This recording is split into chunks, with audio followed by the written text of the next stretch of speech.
यहाँ आपको बताएं कि नए सदर मुमलिकत के इंतखाब के लिए कौमी असम्बली समेत चारों सूबाई असम्बलियों में पोलिंग का अमल मुकम्मल हो गया है। प्रिजाइडिंग अफसर की ज़ेर निगरानी वोटों की गिनती जारी है। 4 बज चुके हैं, वोटिंग का अमल मुकम्मल हो चुका है। मजीद तफसीलात जानेंगे हम डॉन न्यूज़ के नुमाइंदे अब्दुल्ला मोमिन से, जो इस वक्त कौमी असम्बली में मौजूद है। अब्दुल्ला मोमिन, क्या तफसीलात हैं आपके पास, आगाह कीजिएगा।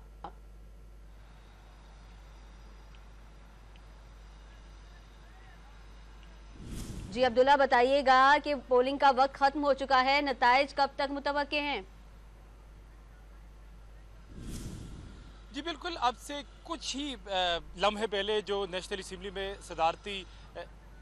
सदारती इंतखाबात के लिए वोटिंग का जो अमल था वो मुकम्मल हो गया और तकरीबन 380 जो लास्ट फिगर है वो यही है कि 380 मेंबरान कौमी असम्बली और सीनेट ने अपना वोट कास्ट कर लिया। हमजा शहबाज बिल्कुल वोटिंग के आखिरी मरहले में वो कौमी असम्बली आए और उन्होंने अपना वोट जो है वो कास्ट कर लिया।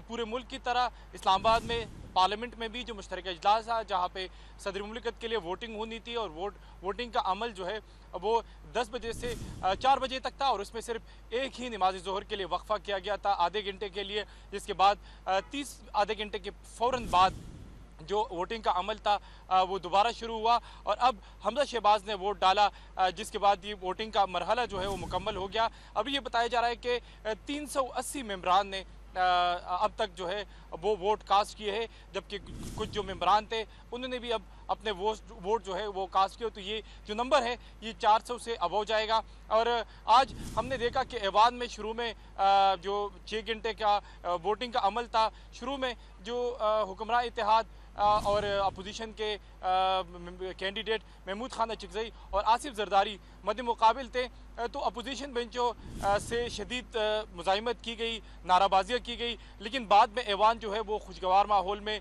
चलता रहा। कोई इस तरह का नाखुशगवार वाक़या पेश नहीं आया, सिर्फ नाराबाजी की गई, एक दूसरे पर इल्ज़ाम तराशियाँ की गई